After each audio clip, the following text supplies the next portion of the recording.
మనం ఇప్పుడు గద్య భాగంలోని రెండో లెసన్లోకి వెళ్తున్నాం. సో అది భ్రాతృవాత్సల్యం హెడ్డింగ్ చూడండి నాన్న. దిస్ ఈజ్ భ్రాతృవాత్సల్యం, బాణ మహాకవి రైటర్. మీకు దీన్ని ఇంగ్లీష్లోనే ఇచ్చాడు, తెలుగులోనే ఇచ్చాడు, చూసుకోండి ఒకసారి.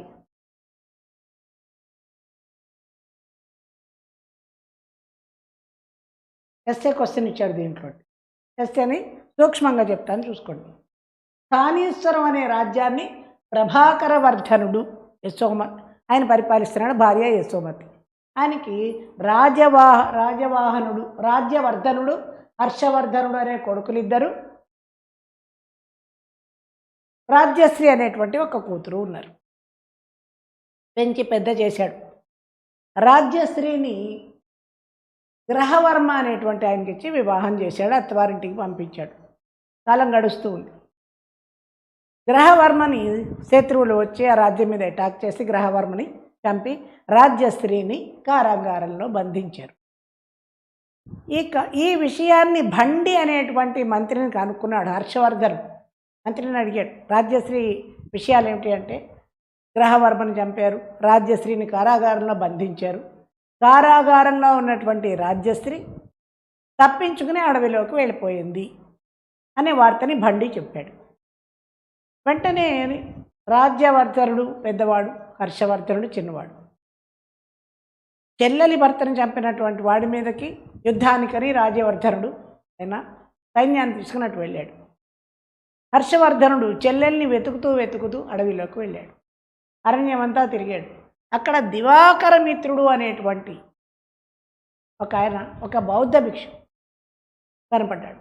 ఆయన అడిగాడు, ఏమండి ఎక్కడైనా ఒక స్త్రీ కనపడిందా మా చెల్లెలు అని వివరాలన్నీ చెప్పగానే దివాకర మిత్రుడు, అయ్యా ఆ గ్రహవర్మ నా మిత్రుడు, అటువంటి ఆయనను చంపినటువంటి వాడెవడో రాజ్యశ్రీ నాకు కూడా మిత్రుని భార్య, నేను కూడా వెతుకుతానని వాళ్ళ బౌద్ధ భిక్షువుల్ని అడవిలోకి పంపించాడు. వాళ్ళంతా వెతుకుతూ ఉన్నారు. కాసేపటికి ఒక బౌద్ధ భిక్షు వచ్చి అక్కడ ఒక స్త్రీ ఆత్మహత్యా ప్రయత్నం చేస్తోంది, చితి పెంచుకుని దూకుతోంది దాంట్లో కనగానే వీళ్ళందరూ అరిగెత్తుకుని అక్కడికి వెళ్ళారు. రాజ్యశ్రీ హర్షవర్ధనుని చూడగానే ఘోరమని ఏడ్చింది. సోదరుని చూడగానే హర్షవర్ధనుడు ఓదార్చాడు. ఎందుకు, మేమున్నాం కదా, రాజ్యవర్ధనుడు హర్షవర్ధనుడు అని ఇద్దరు అన్నలు నీకు ఉన్నప్పుడు నువ్వు ఎందుకు ఈ ఆత్మహత్యా ప్రయత్నం చేస్తున్నావని చాలా ఆత్మీయంగా ప్రేమగా అడిగాడు. అడిగితే ఆమె ఉంది, ఎప్పుడైనా ఒకటే నీతి, ఆడపిల్ల అంటే ఆడపిల్ల, ఈడపిల్ల కాదు. పెళ్లి చేసి అత్తవారింటికి పంపించారు. మంచో చెడో కష్టమో సుఖమో ఆమె అక్కడే అది ఆమె ఎదుర్కోవాలి, వాటిని ఆమె ఫేస్ చేసుకోవాలి. మళ్ళీ వచ్చి ఆ కష్టాన్ని పుట్టింట్లో చెప్పకూడదు, ఇది ఈ సమాజానికి అవసరం కాబట్టి నేను చెప్తున్నాను. స్త్రీ తన కష్టాన్ని తను తెలివి భగవంతుడు బాగానే ఇచ్చాడు. మగవాళ్ళ కంటే స్త్రీలకు తెలివి చాలా ఇచ్చాడు. తెలివిగా నేర్చుకోవాలి, తెలివిగా వాళ్ళ సమస్యలను పరిష్కరించుకుంటూ తన జీవితాన్ని, తన సంసారాన్ని, తన ఇంటిని ఆమె ముందుకు తెలివిగా నడిపించుకుని వెళ్ళాలి. కానీ సామరస్యంగా బతకడానికి ప్రయత్నం చేయాలి. కానీ మళ్ళీ అస్తమానం పుట్టింటికి వచ్చి వాళ్ళతో కంప్లైంట్ చేయకూడదు. రాజ్యశ్రీ ఆత్మాభిమానం కలిగినటువంటి స్త్రీ.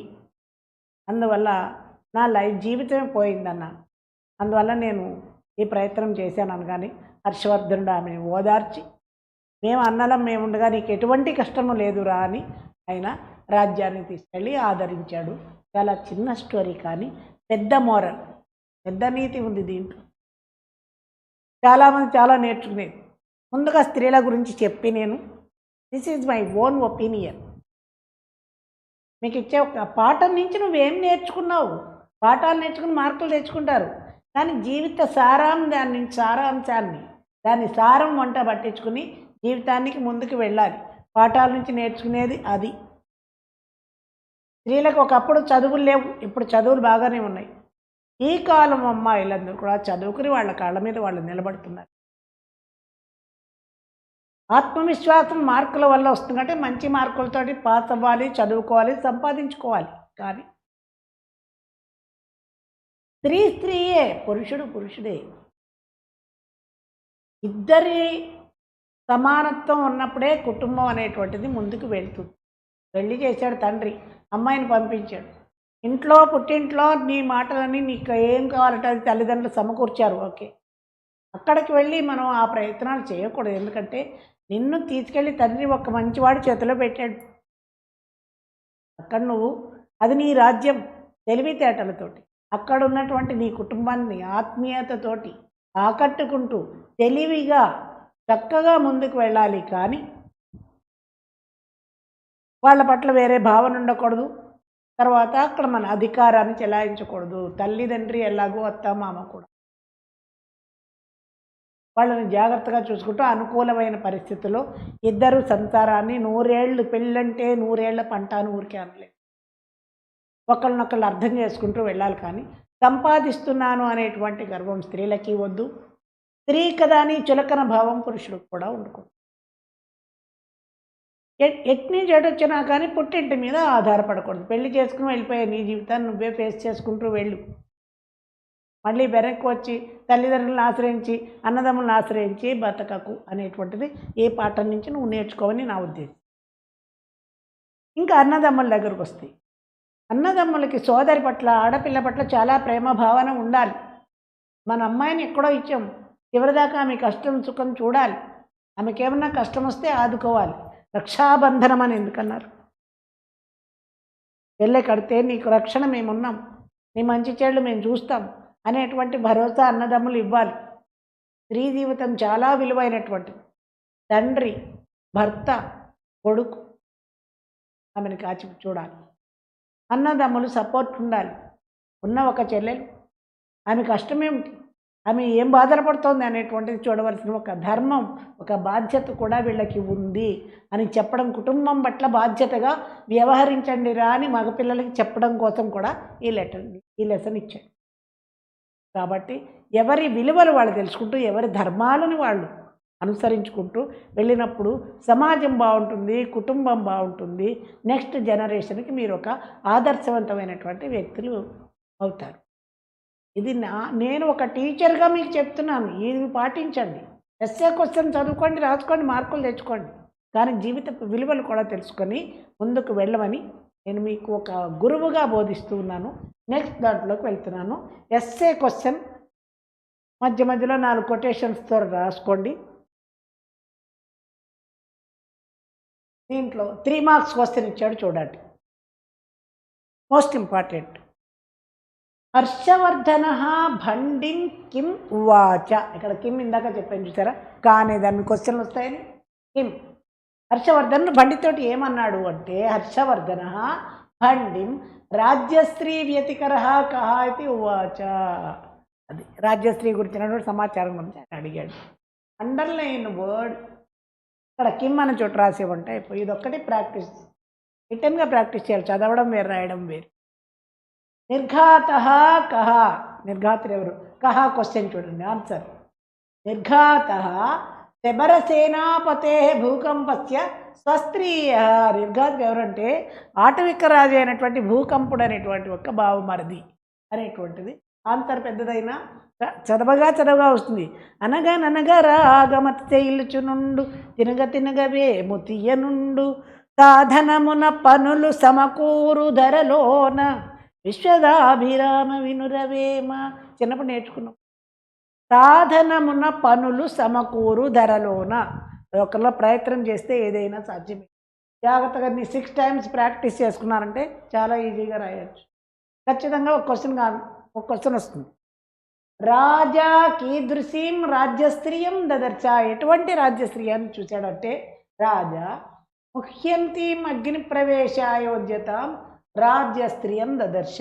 ముహ్యంతీం అగ్ని ప్రవేశాయ ఉద్యతాం అనే వర్డ్ జాగ్రత్తగా ప్రాక్టీస్ చేసుకుంటే నువ్వు కీదృశీం అనే దాంట్లో రాయొచ్చు.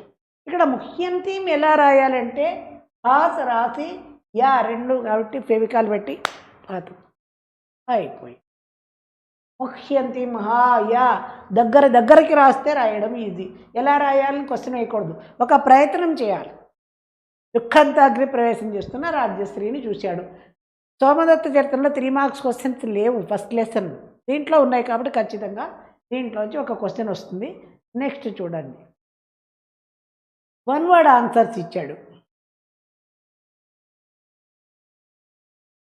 1 word ఆన్సర్ చూడండి. రాజ్యశ్రీ కాం ప్రవిష్ట.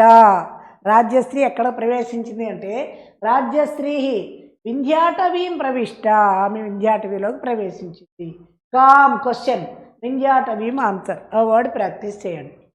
నెక్స్ట్ దివాకర మిత్ర కహ. హూ ఇస్ దివాకర మిత్ర అంటే ఆయన ఎవడు?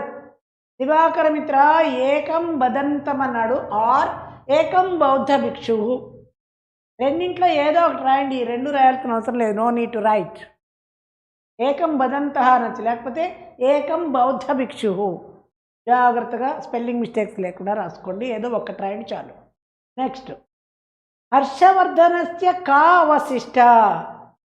హర్షవర్ధనస్య ఏకైవ శ్వస అవశిష్ట.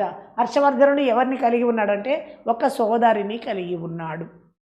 ఈ పదాలు బ్రాకెట్లో పదం అవసరం లేదు. దీన్ని జాగ్రత్తగా ప్రాక్టీస్ చేస్తే వన్ వర్డ్ ఆన్సర్స్ రాయొచ్చు. చూడండి. నెక్స్ట్ దాంట్లో సందర్భాలు ఇవ్వలేదు. 3 మార్క్స్ క్వశ్చన్ 1 వర్డ్ ఆన్సర్స్ మాత్రం ఇచ్చాడు. సోమదత్త చరిత్రలో సందర్భాలు ఇచ్చాడు కాబట్టి దీంట్లో సందర్భాలు లేవు. అది ఇంపార్టెంటే, ఇది ఇంపార్టెంటే. దీంట్లో 3 మార్క్స్ క్వశ్చన్ ఒకటి, 1 word answers complete. SA question కూడా most important. 6 marks long answer, 3 marks సందర్భాలు, 3 marks question and answers, 1 word answer plus ఎన్ని 9, 10. ఇది కూడా 10 మార్క్స్ ఉన్నటువంటి లెసన్. మనం ఇప్పుడు నెక్స్ట్ థర్డ్ లెసన్లోకి వెళ్ళిపోదాం. రైట్.